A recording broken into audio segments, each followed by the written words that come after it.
Bien, mes chers collègues, bonsoir, bonsoir à toutes, bonsoir à tous, et bienvenue à l'occasion de ce conseil municipal ce soir. Je salue celles et ceux, bien évidemment, autour de cette table, celles et ceux qui se trouvent dans le public ce soir et qui sont venus écouter religieusement ce conseil municipal, et puis également celles et ceux qui nous suivent derrière leurs écrans, comme à l'accoutumée, ou qui nous suivront. D'ailleurs, je les salue si demain, après-demain ou dans quelques jours, ils ont envie, parce que je sais que le replay fonctionne beaucoup sur le conseil municipal, d'écouter cette séance.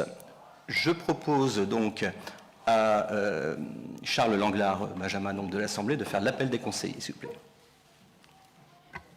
Le grand Jean-François. Neveu-Gence Evelyne. Bafkop Laurent. Berker Anne-Sophie. Knokar Léon. Vanout Cathy. Carpentier Louis. Donte Margot. Dissot David. Morel Régine. Gombert Frédéric. Deledic Patricia. Delayen Sylvain. Bardel Marie-Laure. Provost Jean-Marc. Grosso Lorenza. Pelé Alex. Valenton Françoise. Gendouze Ossine. Beau Dominique. Saufré Pierre. Thierry Chantal. Blondel Jean-Michel. Béclin Martine. Delannoy Philippe. Mignot Christine. Langlard Charles, présent. Lefebvre Anne-Marie. Merci Charles. Le corps étant atteint, on va pouvoir donc ouvrir cette séance du conseil municipal. Alors en préambule, et comme à chaque fois, je vous propose donc d'approuver le procès-verbal de la réunion du conseil du 29 septembre dernier. Alors vous avez été destinataire du compte-rendu de ce conseil. Y a-t-il des remarques là-dessus? Pas de remarques, non? Donc adopté à l'unanimité. Je vous remercie.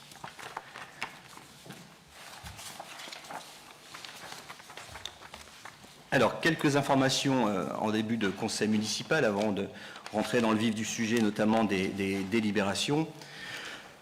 Donc, en ouverture de ce conseil municipal, je souhaite d'abord m'adresser à celles et ceux qui manifestent en ce moment sur le parvis de la mairie. Je tiens également à ce que les propos qui vont suivre soient également suivis par vous toutes et vous tous dans cette salle du conseil municipal, mais également par celles et ceux qui nous suivent à distance pour que chacun, chacune puisse bien comprendre la situation. Cette manifestation, permettez-moi de le dire clairement ce soir, relève d'une vaste mascarade. Ce type de mobilisation entre nous n'intervient normalement qu'après avoir épuisé toutes les autres options, toutes les autres voies d'action, le dialogue, la concertation, la négociation sociale. Or, depuis des semaines,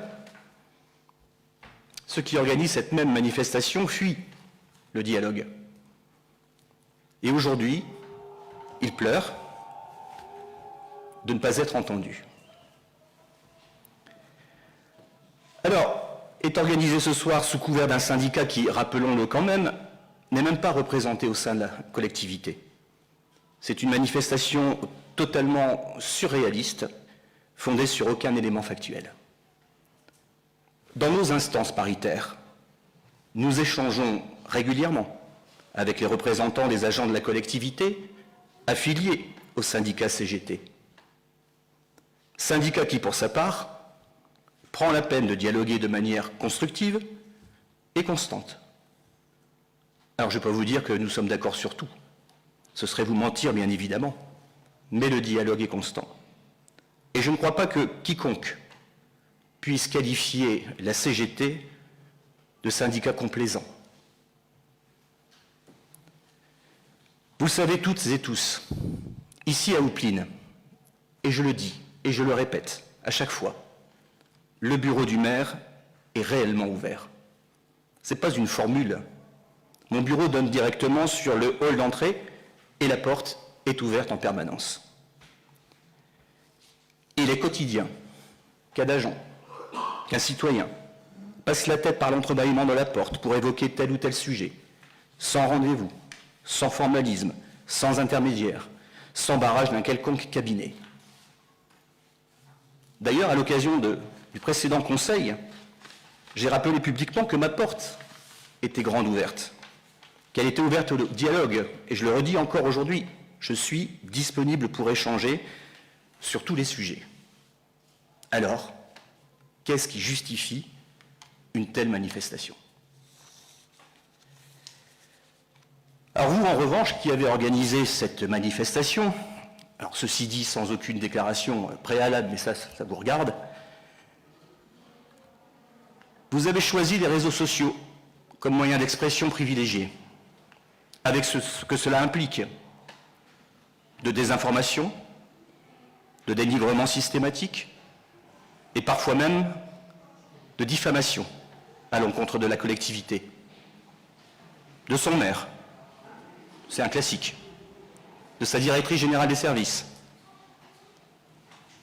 mais plus grave encore, d'agents désignés nommément et pris pour cible avec une violence inacceptable. Et si ce ne sont pas vos propos directement, vous allez me dire, de votre part, aucun soutien envers ces agents mis à mal publiquement. Pour notre part, la Direction générale des services et moi-même avons immédiatement pris contact avec ces agents pour leur assurer de notre soutien face à ce déferlement de haine et de violence verbale.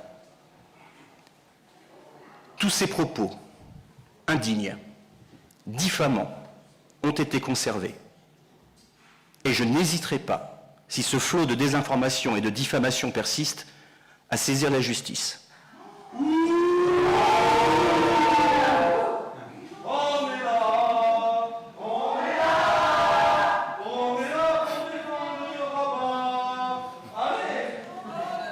C'est ce qu'on appelle la démocratie. Un tribunal, et ça ne va pas vous plaire, un tribunal n'est pas un conseil de discipline composé d'élus fragilisés par la pression syndicale à quelques mois des municipales. La présence de l'opposition ce soir au sein de cette manifestation démontre, si besoin était, que la campagne est bel et bien lancée. Alors je dis à cette opposition, bienvenue dans cette campagne. Parce que ne soyons pas naïfs, la campagne est lancée. J'espère simplement que ce ne sera pas avec son lot de mesquinerie et son lot d'actions souterraines. Je l'ai déjà vécu par le passé et je n'ai rien oublié. Je ne me laisserai pas impressionner. Je n'ai jamais craint une élection. Je réitère donc ma proposition de rencontre et de dialogue. D'autant, et c'est là que ça devient surréaliste, d'autant qu'aucune sanction n'a été prononcée à l'encontre de l'agent concerné.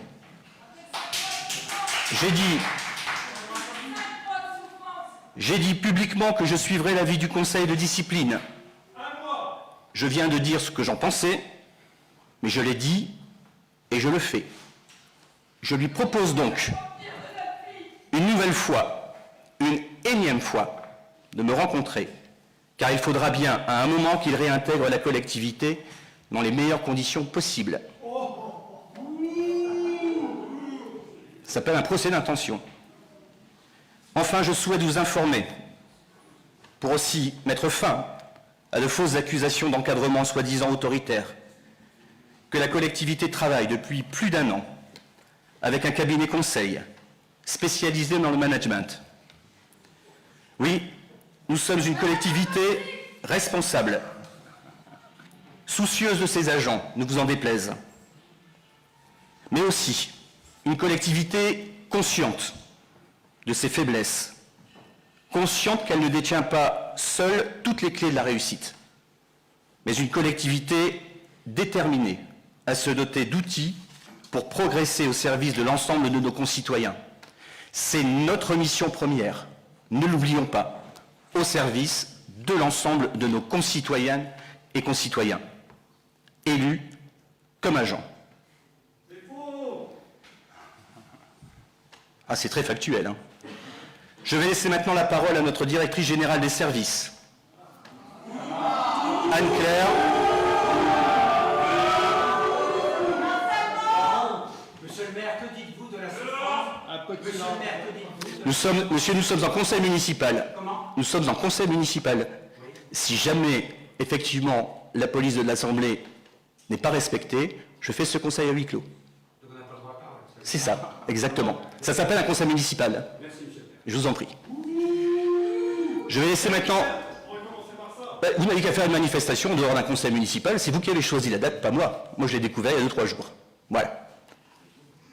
Enfin, voilà, vous faites ça lors d'une réunion publique. Je n'ai aucun souci pour vous laisser la parole. Un conseil municipal, c'est pas un barnum. C'est un conseil municipal. Nous avons des délibérations et il est hors de question que je laisse partir la police de l'Assemblée ce soir à l'occasion de ce conseil municipal. Ce n'est pas moi qui vous ai invité.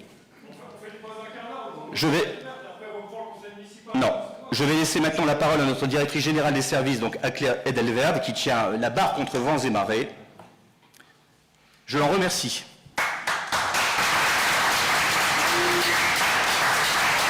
Je voudrais dire que...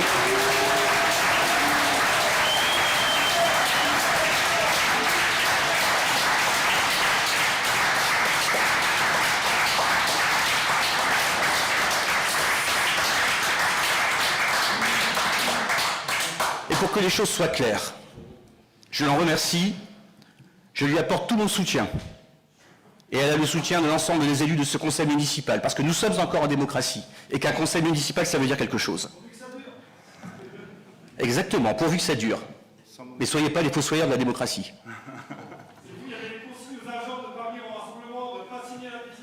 Absolument pas. Démontrez-le. Démontrez-le.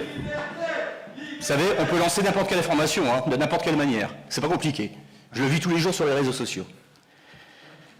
Je voudrais vous présenter, moi, le travail qui a été effectué depuis plus d'1 an maintenant, pour que vous sachiez, vous toutes et vous tous, parce que je m'adresse également à l'ensemble des Ouplinoises et des Ouplinois, le travail qui a été effectué depuis plus d'1 an maintenant, pour que vous sachiez effectivement en toute transparence comment nous travaillons, à votre service, tout d'abord, au sein de notre belle commune. Voici le premier point d'information.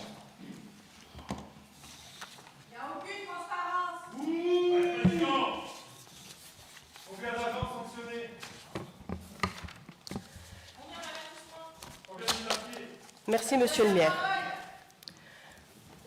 Donc, le point d'information suivant, c'est la présentation de la démarche d'optimisation de l'organisation et de sécurisation des processus. C'est une démarche que nous avons initiée en tout début d'année. Je vous présente les conclusions du comité de pilotage de clôture qui s'est tenu le 3 novembre 2025 et la synthèse qui a été présentée par le cabinet conseil M2CT.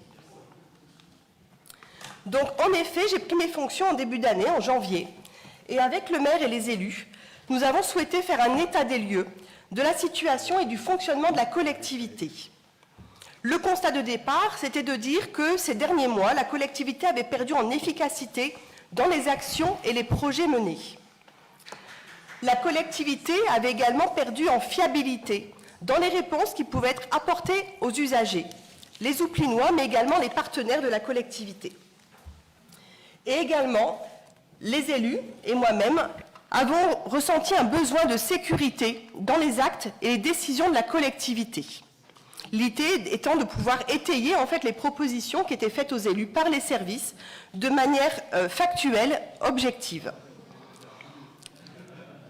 Nous souhaitions donc, pour que ces changements puissent se mettre en place, concerter en fait la situation avec les agents, de manière à travailler en coopération avec eux et à réfléchir au sens du service public, au sens de notre action municipale, ensemble avec les agents et pour les Ouplinois.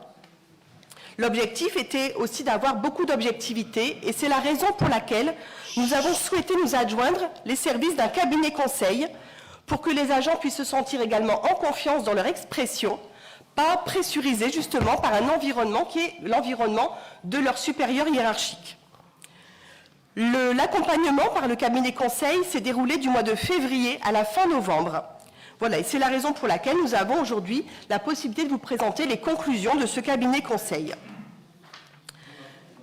Je fais un petit retour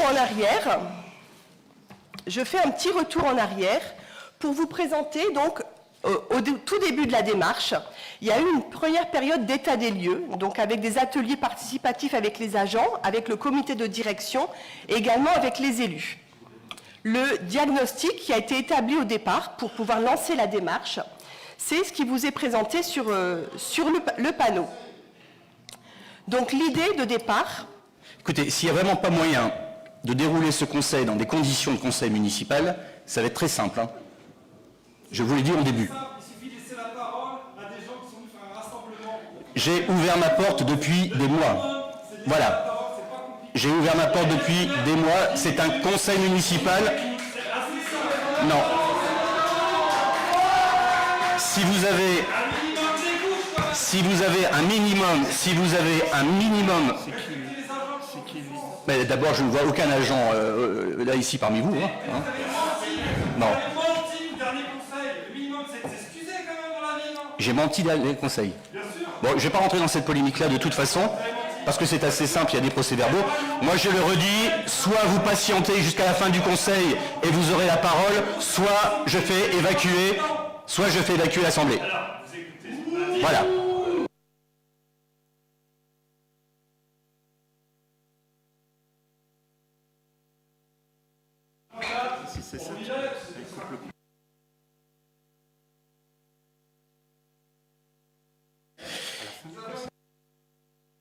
Il est prévu une intervention à la fin du conseil.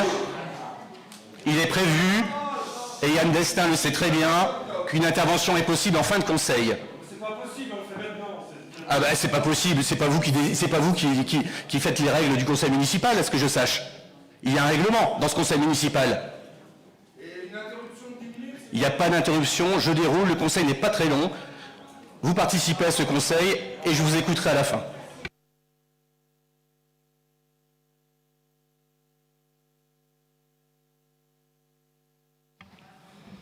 Donc, comme je le disais, le diagnostic de départ, qui est le fruit en fait des entretiens qui se sont déroulés avec les élus, avec les agents et avec les membres du comité de direction, donc c'est le diagnostic qui s'affiche, la collectivité a formulé le vœu de renforcer son organisation, de simplifier le travail au quotidien des agents et de les faire mieux travailler ensemble.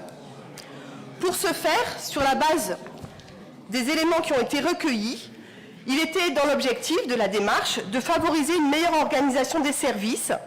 On avait une organisation des services qui était stable depuis plusieurs années et qui méritait de s'adapter en fait aux changements qui se sont déroulés au fil du temps. Ensuite, le deuxième objectif était de clarifier les rôles et les responsabilités.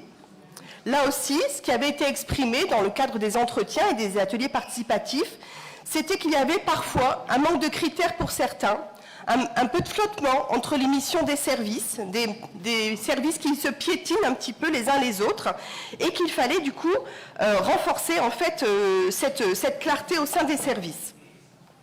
Ensuite, il y avait une volonté de sécuriser les processus clés dans une logique d'efficience et de qualité du service rendu. Ça répondait en fait à un besoin vraiment de sécuriser toute la partie RH, finance, marché public notamment, pour avoir des processus écrits, partagés, transmis, et aussi pour construire un socle solide sur lequel bâtir en fait le fonctionnement des services municipaux. Et enfin, le dernier objectif, c'était également encourager l'implication de chacun dans la dynamique de changement qui était portée par la direction générale, l'idée étant vraiment de donner la parole aux agents, d'être à l'écoute de leurs propositions, de repérer le potentiel aussi, puisqu'on avait également dans les ateliers participatifs des agents qui nous disaient qu'ils proposaient des choses, et qui ne se sentaient pas écoutés. Cette démarche, nous l'avons voulu participative et progressive, dans l'idée que tout le monde a sa place dans notre organisation, mais que cette organisation sert des intérêts qui nous dépassent, qui sont supérieurs aux simples agents que nous sommes toutes et tous, qui est le service public. Je vais vous présenter maintenant donc les conclusions du cabinet conseil conclusions qui nous ont été présentées le 3 novembre dernier. Je vais passer rapidement sur la démarche. Donc la démarche, elle s'est articulée depuis le début de l'année. On a d'abord travaillé, nous, en interne, avec un sondage auprès des agents qui s'est déroulé en décembre 2024. Ensuite, on a sollicité le cabinet conseil, qui a fait sa première phase de diagnostic avec les ateliers, les entretiens individuels, les entretiens avec le comité de direction et avec les élus. Puis nous avons mis en place 4 ateliers participatifs sur 4 thématiques différentes. Donc là aussi, ateliers participatifs auxquels ont participé les agents municipaux. Et ensuite, il y a eu un accompagnement du comité de direction et puis le comité de clôture. Sur les axes de travail qui se sont déroulés donc au mois d'avril, il y avait un premier axe qui était affirmer le rôle de l'encadrant. L'idée était vraiment de travailler au sein du comité de direction pour partager une culture, une culture houplinoise, partager nos valeurs, donner du sens à notre action, également échanger sur le management de nos équipes. Le deuxième atelier était redonner du sens à la fonction ressources humaines.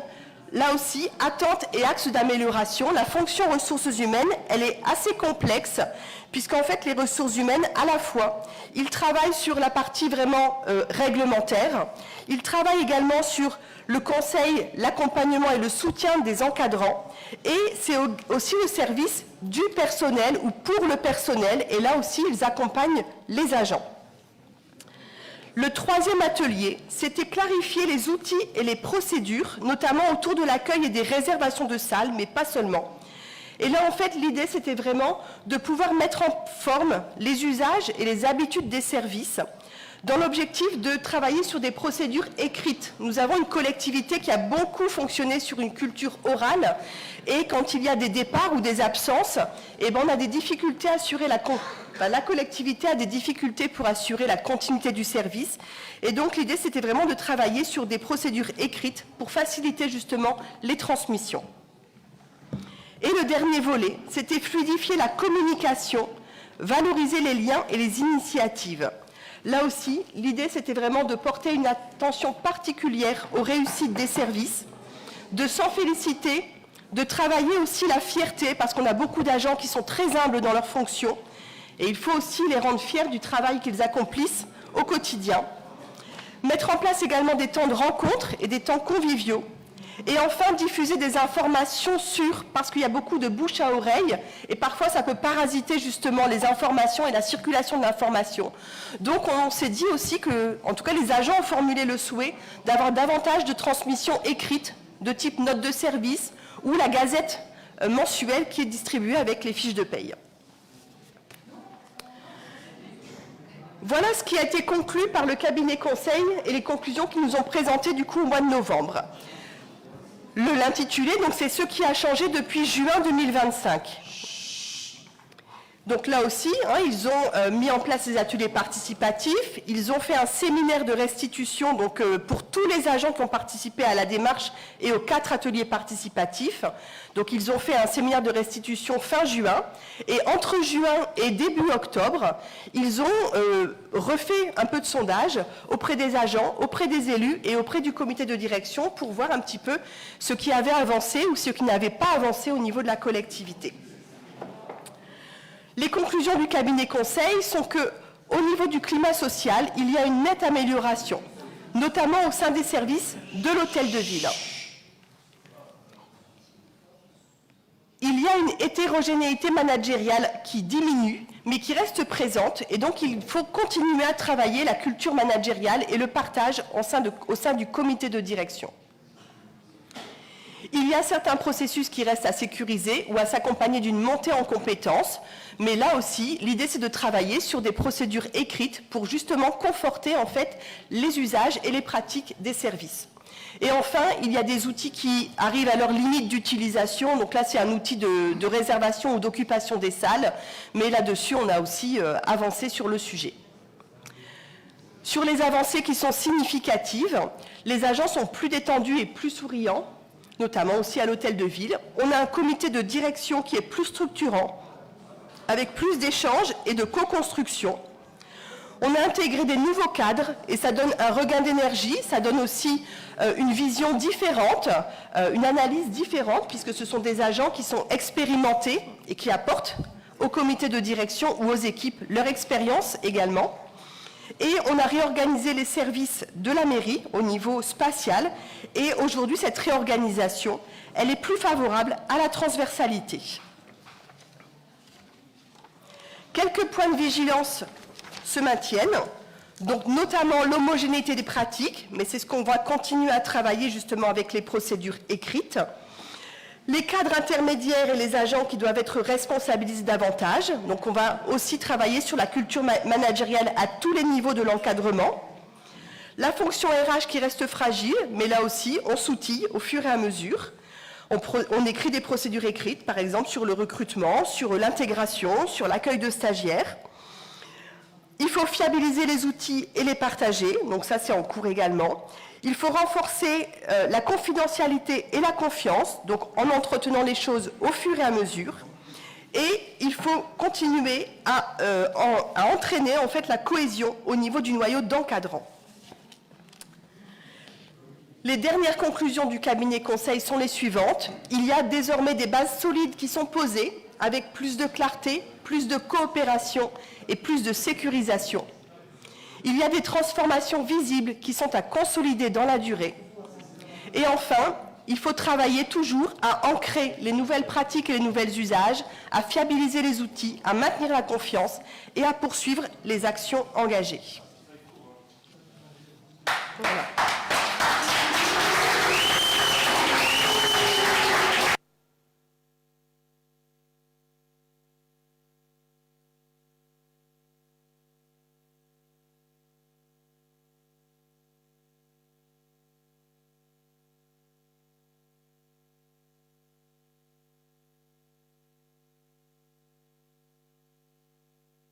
Je répondrai à questions à la fin du conseil municipal comme c'est prévu dans le règlement intérieur. Et je ne vais pas subir, et ne croyez pas que je vais faiblir devant votre pseudo-pression, hein, on n'est pas au Far West ici. Mais c'est ça. C'est pas moi qui ai invité les enfants au conseil municipal, hein. Assumez.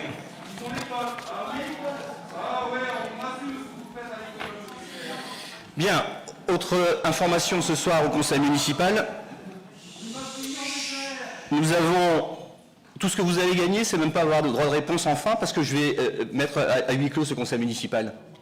Vous n'avez même pas écouté les propositions, enfin, en tout cas, les informations qui ont été données. Si vous avez écouté, je confirme. Mais ça a été très dissipé derrière. Hein. Mais vous l'aurez en fin de conseil. Bien.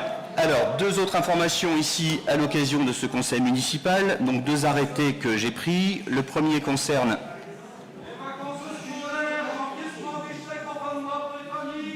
le démarchage à domicile. Donc, l'interdiction du démarchage à domicile pour le respect des droits de consommateurs et protection des personnes vulnérables. Et le second arrêté concerne la consommation d'alcool dans l'espace public, sur l'espace public notamment, pour, vous en doutez bien, une question de santé publique et de tranquillité publique. Nous passons maintenant donc aux délibérations de ce Conseil.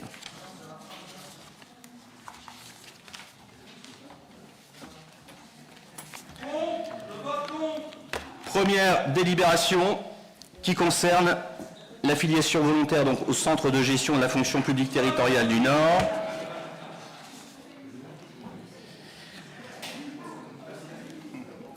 Vous trouvez que vous faites un acte de démocratie là, ici en ce moment? Il y a des questions qui se posent. Hein.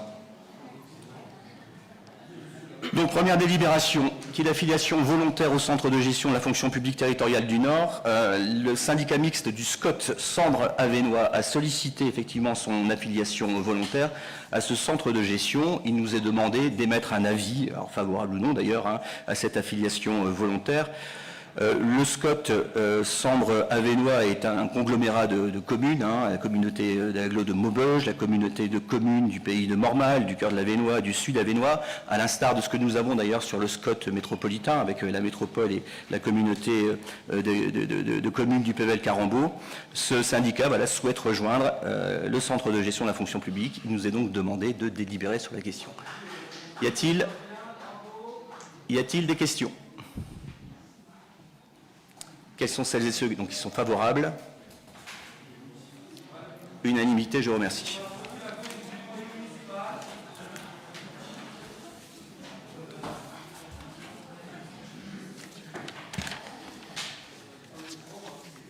Deuxième délibération donc de ce soir, il s'agit de renouveler une adhésion que nous avons donc avec la métropole européenne de Lille sur le dispositif métropolitain de valorisation des certificats d'économie d'énergie. Ces certificats d'économie d'énergie nous permettent, nous, à la commune, effectivement, d'avoir quelques subsides quand nous favorisons donc, des travaux plutôt vertueux sur nos bâtiments.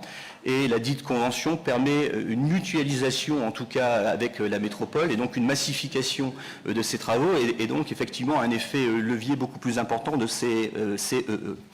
Pour info, la métropole européenne de Lille, sur la dernière période triennale, a pu obtenir 3 millions d'euros donc, de CEE et a reversé à l'ensemble des communes de la métropole, donc aux 95 communes qui avaient effectué des travaux éligibles à ce dispositif, près d'1,7 million d'euros.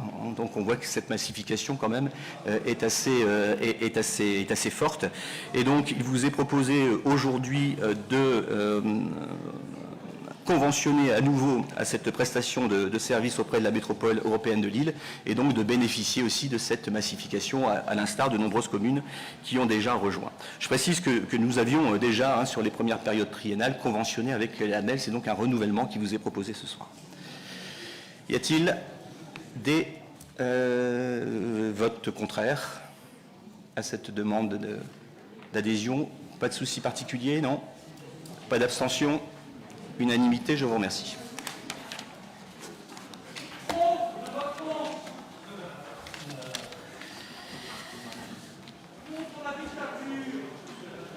Convention de gestion entre la société Cellules et Merveilles et la commune d'Oupline. Alors, derrière, effectivement, cette société Cellules et Merveilles se cache en fait une apicultrice qui est installée sur la commune. Il s'agit de Madame Sarah Leborn. Il vous est proposé aujourd'hui de conventionner effectivement avec cette apicultrice. Je sens que je vais vous faire évacuer, monsieur, vite fait, bien fait. Et tout ce que vous aurez gagné, c'est même pas le droit de pouvoir vous exprimer en fin de conseil. Donc un peu de patience, un peu de respect, s'il vous plaît.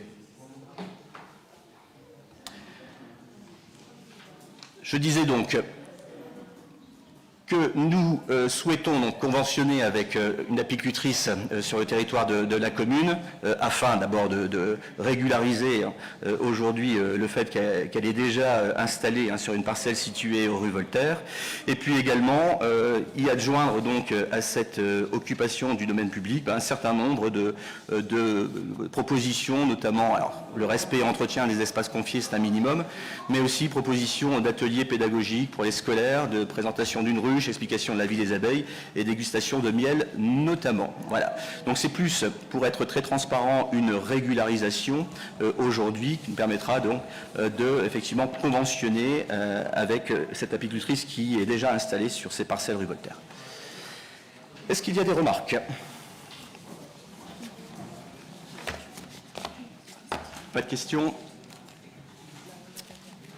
Pas d'abstention? Unanimité, je vous remercie.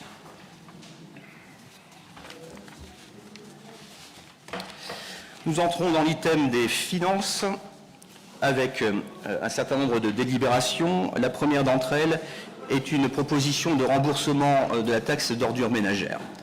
Vous savez que nous avons donc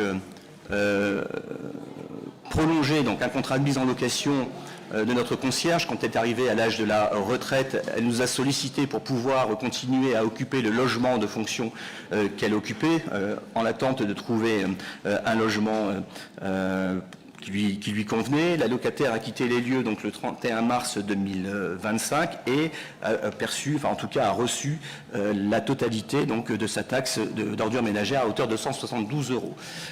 Voilà, par effectivement équité, je vous propose de la rembourser la somme de 128,97 € qui correspond au prorata en fait de son occupation au sein de ce logement. L'opération, 172 divisé par 12, multiplié par 9, et puis on a le prorata en fait de ce que cette dame, ancienne agent de la collectivité, on devra lui rembourser, pardon. Pas de souci là-dessus? Pas de questions non plus? Ça va?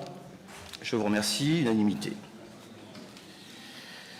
À cette époque-ci de l'année, nous procédons à un certain nombre d'avances sur subventions. Alors la première d'entre elles, c'est le centre d'action sociale. Donc ça nous permet effectivement jusqu'au vote du budget primitif à notre CCAS de pouvoir fonctionner dans de bonnes conditions en attendant le vote. Et donc il vous est proposé de verser une avance sur subvention de 40 000 € au centre communal d'action sociale pour assurer son fonctionnement jusqu'au vote du budget primitif. Là également, délibération traditionnelle, cette époque-ci de l'année. Il y aura aussi un lot d'avances sur subvention, notamment sur le tissu associatif. Y a-t-il des oppositions? Abstentions? Je vous remercie.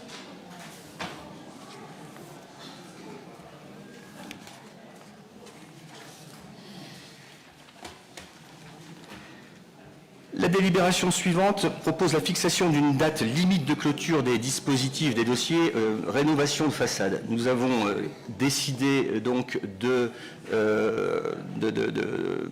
d'arrêter ce dispositif à l'occasion des débats que nous avions eus sur le budget 2025, donc de rénovation façade. Or, il s'avère que nous avons encore un certain nombre de dossiers, ce sont 7 dossiers qui sont en cours d'instruction ou pas encore d'ailleurs en instruction, pour un montant prévisionnel total de 3 409,42 €. Bon, il faut bien à un moment donné qu'on se fixe une date limite qui, pour un certain nombre de dossiers, sont assez anciens. Vous voyez, le plus ancien date du 28 mars 2023 et on n'a toujours pas de retour, et le plus récent du 16 janvier 2025. Pour ce faire, on propose de fixer une date limite au 6 mars 2026 pour permettre effectivement aux Oupinois de confirmer soit l'abandon de leur projet, ce qui parfois arrive bien évidemment, soit de transmettre les pièces justificatives qui leur permettront d'obtenir donc la prime versée. Alors je précise que la transmission des pièces, c'est bien jusqu'au 6 mars 2026. Donc c'est une délibération qui vient en toute logique de celle que nous avions prise précédemment sur le même sujet. Pas de remarques particulières non plus là-dessus. C'est cohérent. Quels sont celles et ceux qui sont favorables donc? Je vous remercie.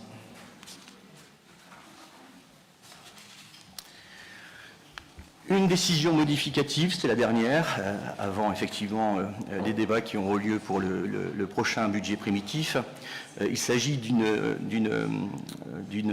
taxe, enfin de la taxe d'habitation sur les logements vacants qui a été actualisée pour un certain nombre de dégrèvements.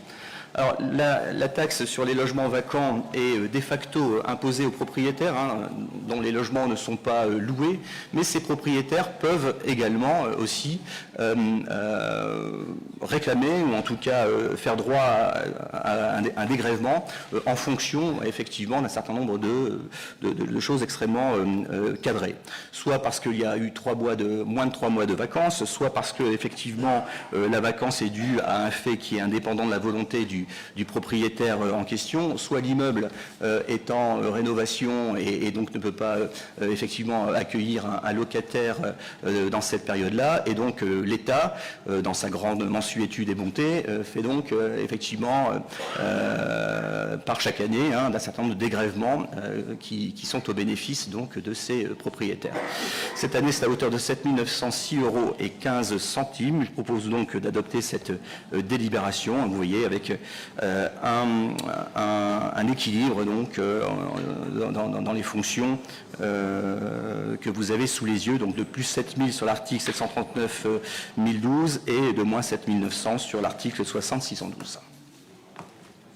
Est-ce qu'il y a des questions sur ce sujet? C'est aussi une délibération que l'on voit de manière assez régulière.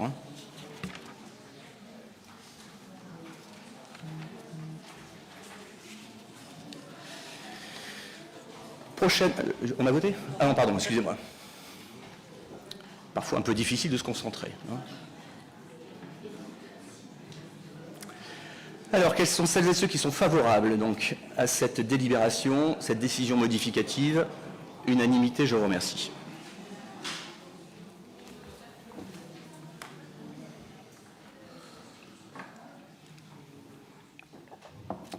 Prochaine délibération, donc, une proposition d'autorisation d'ouverture de crédit d'investissement avant le vote du budget primitif de 2025, bien évidemment. Donc là, vous le savez, on prend l'habitude, effectivement, sur ces derniers conseils de l'année, de prévoir une provision pour l'investissement, puisque le vote du budget n'interviendra qu'après l'élection municipale. Ça, j'y tiens à chaque fin de mandat, par respect républicain. J'estime que c'est à la nouvelle équipe de, effectivement, constituer son premier budget de mandat. Et donc, dans l'attente de la constitution de ce budget primitif, je propose, effectivement, à chaque fin de mandat notamment, d'autoriser une petite ligne d'investissement pour permettre, de janvier à avril-mai, de pouvoir faire fonctionner la collectivité.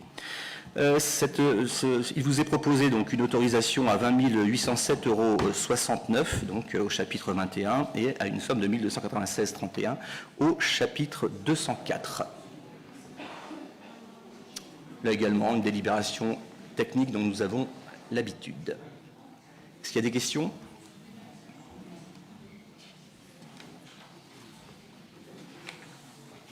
Pas de questions? On passe au vote. Quels sont celles et ceux qui sont favorables donc, à cette délibération? Unanimité, je vous remercie.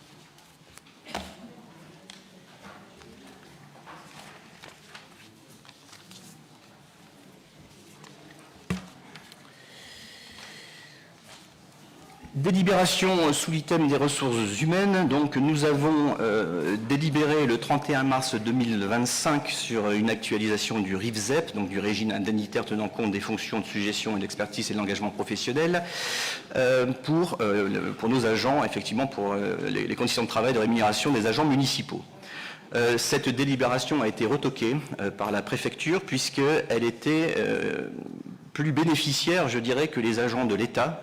Et donc les services préfectoraux ont vu d'un mauvais œil que les agents houpinois soient logés à meilleure enseigne que les agents de l'État. Ils nous ont donc demandé l'annulation de cette délibération et sa mise à jour en fonction des dispositions effectivement qui étaient celles initialement prévues. Ces nouvelles dispositions ont été proposées et ont reçu un avis favorable du CST, du Conseil social technique, en date du 7 octobre 2025. Là, je vais laisser le soin à Anne-Claire Delverde donc de vous donner ces nouvelles dispositions qui ont été proposées. Alors en effet, pour rappel, donc la délibération de mars 2025, elle s'inscrivait en fait dans la suite d'une décision qui avait été prise par la collectivité, qui avait été validée par le comité social territorial, de créer des conditions de rémunération qui étaient plus favorables aux agents, puisque jusqu'alors, en fait, jusqu'avant mars 2025, l'indemnité de fonction de suggestion et d'expertise était supprimée en cas d'absence des agents. Donc nous avions souhaité rétablir de meilleures conditions de travail et de rémunération pour ces agents municipaux. Et donc nous avions pris ces dispositions. Aujourd'hui, donc, nous vous confirmons que les nouvelles dispositions qui sont proposées à votre vote sont les conditions qui sont le plus favorables possible pour les agents municipaux. Donc, en ce qui concerne les agents, l'IFSE serait donc maintenu en cas de congé annuel, en cas de congé pour accident de service ou maladie professionnelle et en cas de congé maternité, paternité ou d'adoption.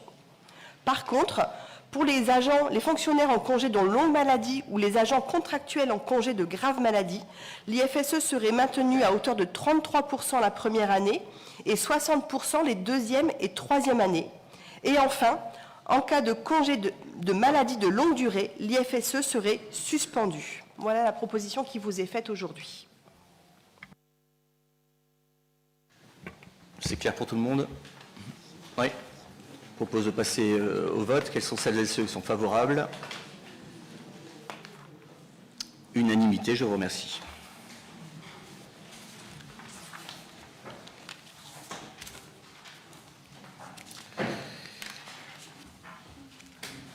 Alors, une ultime délibération sous l'item ressources humaines, qui est une proposition de création d'un emploi non permanent donc pour faire face à un accroissement temporaire d'activité. Alors, plus généralement, on est plus sur l'activité d'animation, notamment sur les périodes estivales pour nos centres de loisirs. Là, ici, en l'occurrence, il s'agit aussi de répondre à ce qui a été notamment mentionné avec le cabinet conseil avec qui nous avons travaillé sur parfois des faiblesses au sein de notre service RH, faire face aussi à le fait qu'un agent du service RH est actuellement en congé maternité, et donc aujourd'hui on a besoin de renforcer ce service. Et donc on vous propose donc sur la période donc, qui va du 25 décembre, merci Régine d'avoir remarqué que novembre d'avoir remarqué qu'effectivement la délibération a une coquille au 24, donc le 25 dès demain novembre jusqu'à la période du mois de mars. J'ai plus de pour une durée de 4 mois, voilà, de renforcer ce service RH sur un emploi non permanent à 35 heures hebdomadaires. Vous avez dans la délibération, là, ici, les missions qui vont lui être données de manière un peu plus particulière. Ce sont des missions assez techniques et que nous, avec les moyens humains que nous avons aujourd'hui, nous aurions un peu de mal à optimiser. Y a-t-il des remarques sur cette délibération? Je propose de passer au vote. Quels sont celles et ceux qui sont favorables à cette délibération? Unanimité, je vous remercie. Je laisse la parole maintenant à Laurent Bafkop, donc premier adjoint, qui va vous faire état d'un certain nombre d'avances sur subventions pour un certain nombre d'associations de notre commune. Oui, donc c'est toujours à cette période de l'année où je vous propose de voter un certain nombre d'avances de subventions. Il y en a 6 ce soir. Ça permet surtout à certaines associations de pouvoir fonctionner en termes de trésorerie jusqu'au vote du budget principal, donc comme l'a dit Monsieur le maire, qui aura lieu après les élections. Donc ça ne préjuge en rien du montant final qui sera attribué à cette association, mais en tout cas cette avance leur permettra de fonctionner. Alors je vais fonctionner association par association. Donc la première qui nous a fait une demande d'avance de subvention, c'est l'Étoile Club au Plinois. Donc qui, comme vous le voyez sur la demande, sur la délibération, on souhaite, si vous êtes d'accord, de leur attribuer une subvention d'avance de 6 000 €. Est-ce que quelqu'un souhaite s'abstenir ou ne pas prendre part au vote? Qui est pour? À l'unanimité, je vous remercie. Donc la deuxième avance de subvention concerne l'association À vos aiguilles.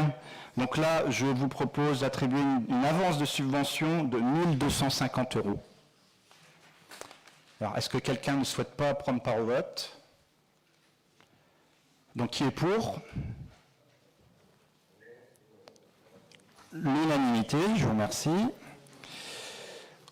Autre avance de subvention, donc là pour le Handball Club au Plinois. Donc je vous propose une avance de subvention de 3 000 €. Qui ne prend pas part au vote? Qui est pour? L'unanimité, je vous remercie. Autre avance de subvention pour le Tennis Club au Plinois. Donc le Tennis Club au Plinois, je vous propose une avance de subvention de 2 250 €. Est-ce que quelqu'un ne prend pas part au vote? Qui est pour?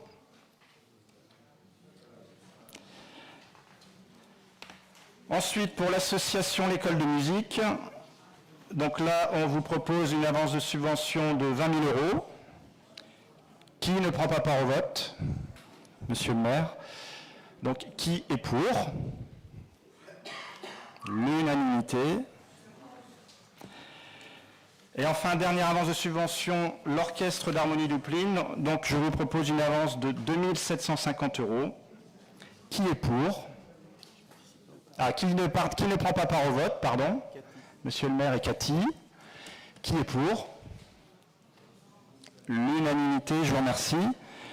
Écoutez, un grand merci pour l'ensemble de ces associations. Vous savez que l'on tient beaucoup au milieu associatif ouplinois.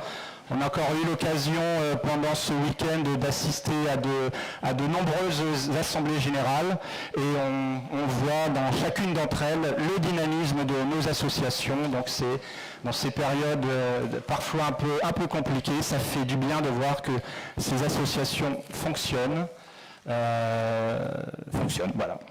C'est tout ce que je voulais dire. Merci.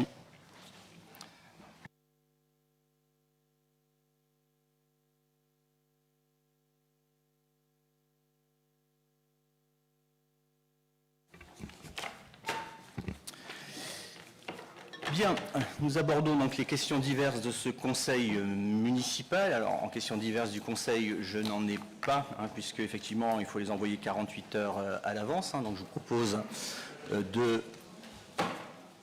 de clore cette séance du conseil municipal, non sans vous avoir remercié, non sans avoir, vous dire, vous voyez, c'était pas si long. Je pense que j'ai fait preuve aussi de rapidité dans l'exécution de ce conseil municipal et dans les présentations de délibération, aussi par respect, parce que voilà, je tenais également à vous le faire savoir. Eh bien, s'il n'y a pas de remarques, le conseil municipal est donc clos.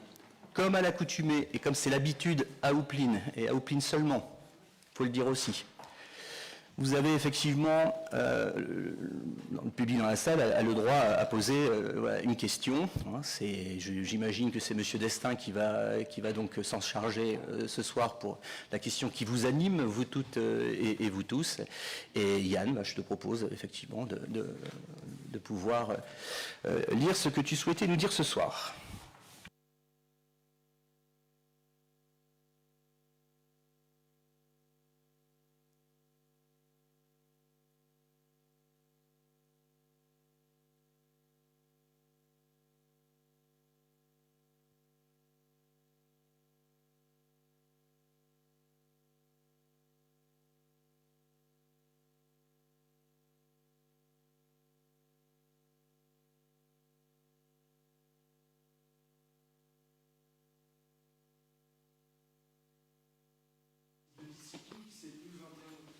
Vous avez convoqué dans le cadre de poursuites disciplinaires à l'encontre de Rabat Ajloum.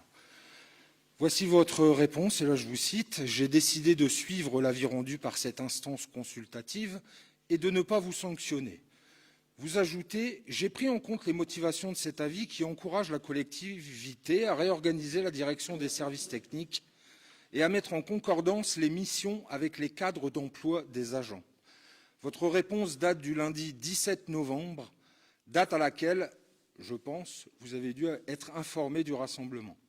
Mais je n'en suis pas sûr. Aujourd'hui, nous pouvons crier victoire, oui, mais une victoire qui a un goût amer. Nous avons gagné, mais à quel prix? 5 mois de souffrance, 5 mois de doute et de remise en question, 5 mois à se demander pourquoi, juste pourquoi, Rabat n'avait rien demandé, juste faire son travail qu'il appréciait tant. Maintenant que la procédure est terminée, il semble important de revenir en arrière. Fin 2024, l'ancienne DGS est remerciée et une nouvelle DGS arrive. En janvier, les conditions de travail des agents de la mairie se dégradent. Rabat reçoit des mails chaque jour à n'en plus finir, une charge de travail qui augmente, des missions qui lui sont attribuées qui ne relèvent pas de sa fiche de poste. Le DST était absent depuis plusieurs mois. Son poste était vacant. La DGS décide de le nommer DST par intérim, sans aucun écrit officiel, sans compensation financière ni reconnaissance.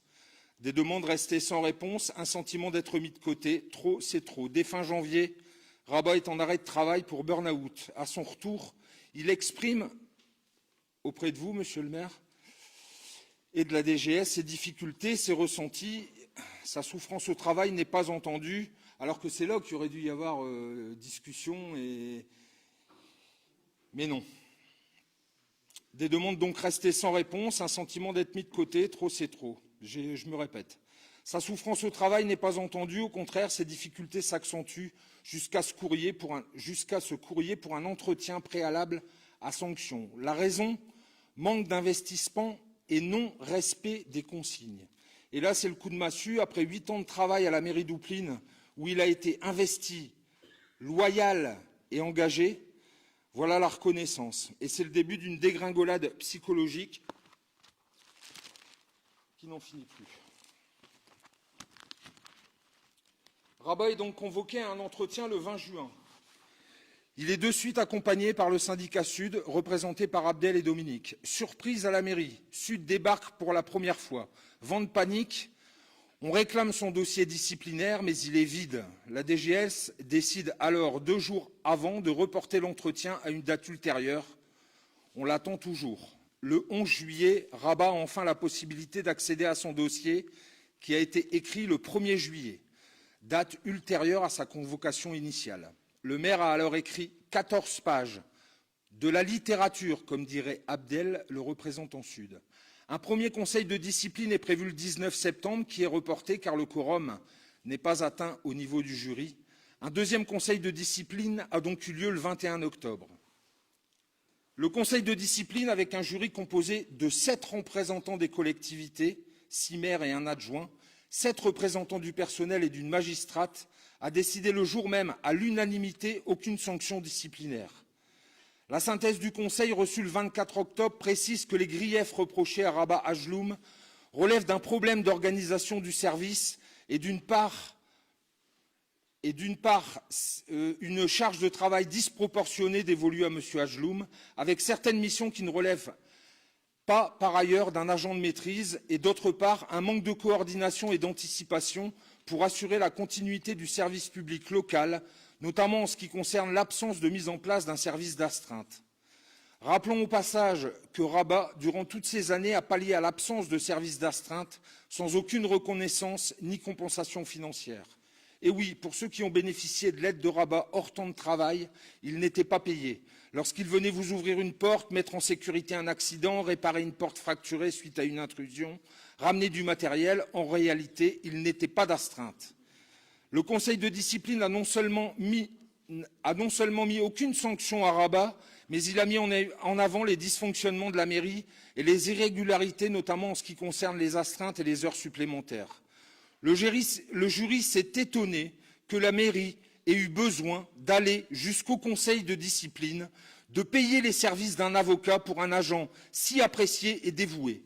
En apprenant que la ville avait obtenu la 2e fleur en Conseil de discipline, le jury s'est même permis d'applaudir Rabat.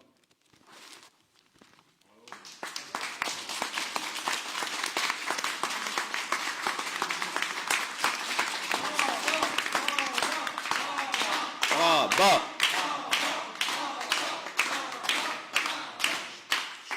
Monsieur le maire, vous avez enfin donné votre décision. Il vous a fallu attendre 1 mois après l'avis du Conseil de discipline pour décider de ne pas sanctionner votre agent. Quoi, c'est moi ? Pourquoi avoir attendu 1 mois avant de prendre votre décision alors que vous connaissiez clairement l'état de santé de Rabat? Pourquoi n'avoir jamais pris aucune de ces nouvelles pendant des mois? Pas un message, pas un mail. Vous ne pouvez pas imaginer le grand soulagement pour Rabat et sa famille. C'est une victoire. C'est grâce à Rabat Ajloum, sa conjointe Clémence, le syndicat Sud CT principalement, Abdel et Dominique, sa famille, ses collègues, ses amis, les habitants d'Oupline et des environs, les témoignages de ces nombreuses personnes que cela a pu se réaliser. Nous voulons aussi remercier toutes les personnes qui ont signé la pétition, qui demandaient à la mairie de revoir la mesure en cours. Une pétition qui a reçu au total plus de 650 signatures à ce jour. Merci. Sans votre soutien et sans votre détermination pour combattre cette injustice, que serait devenu Rabat? Beaucoup de questions restent sans réponse. Pourquoi, monsieur le maire? Rabat ne comprend pas et nous ne comprenons pas non plus. Pourquoi avez-vous changé d'attitude vis-à-vis de Rabat? Comment, en si peu de temps, vous avez balayé 8 années où vous étiez satisfait de son travail? Pourquoi a-t-il dû subir cet acharnement depuis le début de l'année 2025? Pourtant, monsieur le maire, vous avez reçu plusieurs alertes. Un arrêt de travail de 5 semaines en février, un retour au travail avec un entretien avec vous-même et madame la DGS, vous précisant sa surcharge de travail. Vos réponses? Des mails, des injonctions et des courriers lui disant ce qu'il faut faire et allongeant sa liste. Pourquoi? Pourquoi, monsieur le maire, lors du précédent conseil municipal datant du mois de septembre, avez-vous déclaré que l'entretien n'avait pas pu avoir lieu du fait que Rabat était en arrêt maladie? Cela est faux. Et je vous le dis ce soir, parce que vous avez dit cela en séance publique devant tous les Ouplinois, et malheureusement pour vous, nous avons un mail de Madame la DGS ici présente qui prouve que c'est elle-même qui reporte l'entretien de Rabat, car celui-ci n'a pas eu accès à son dossier disciplinaire avant cet entretien.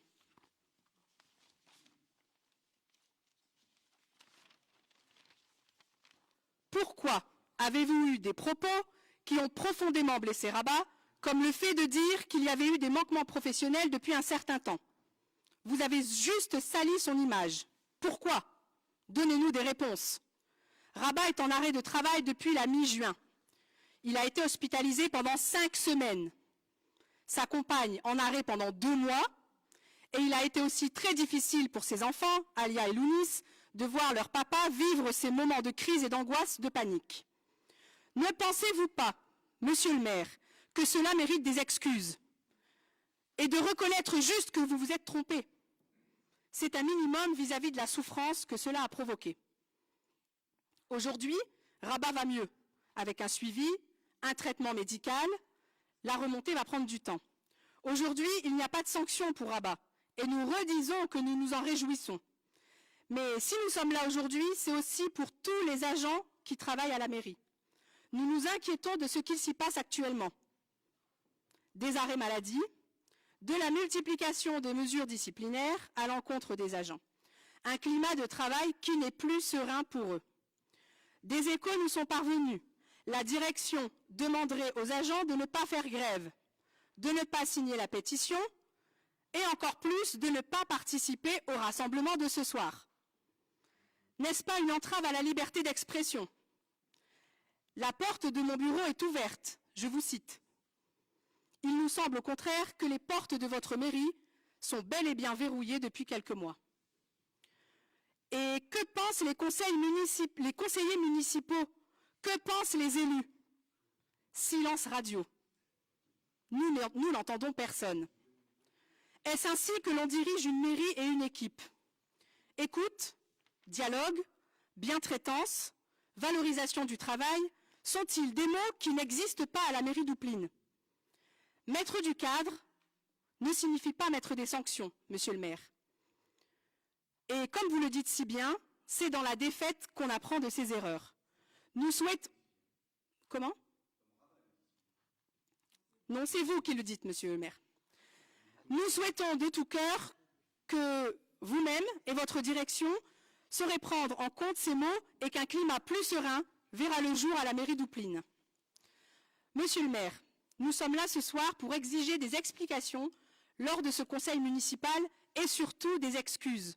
Nous sommes là également pour soutenir tous les agents et que leurs conditions de travail s'améliorent. Merci de nous avoir écoutés.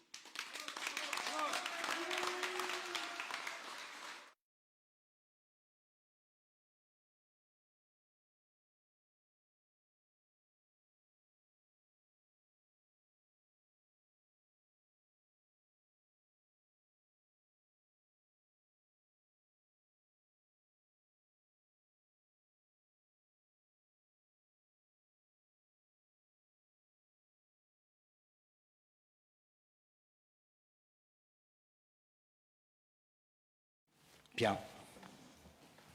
Je vous écoutais. Je suis un peu effaré.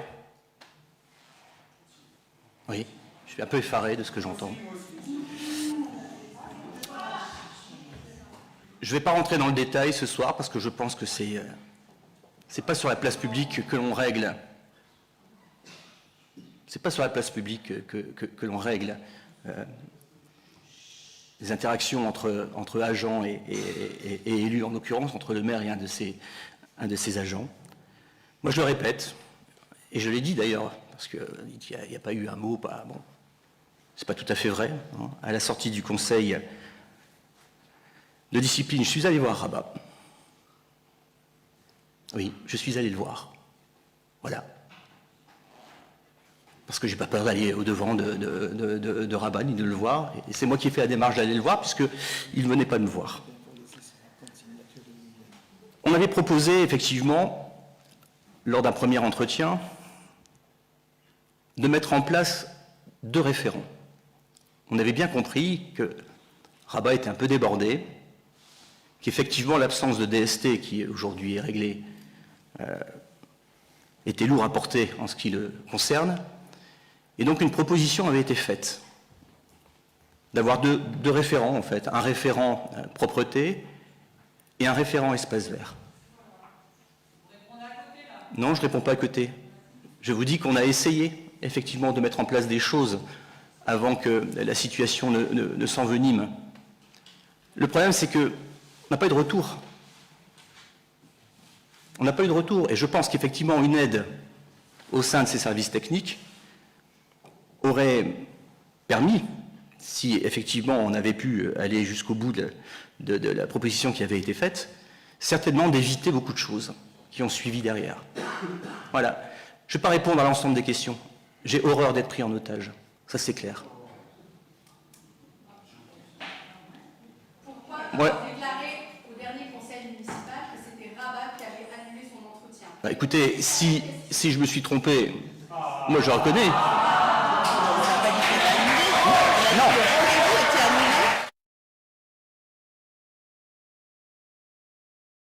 Non mais.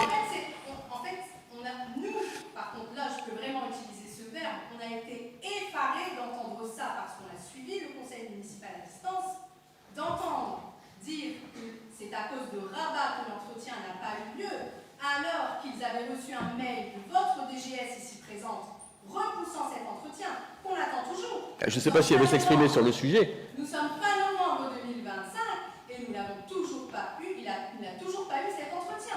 Voilà, je voulais juste que vous répondiez à cette question ce soir.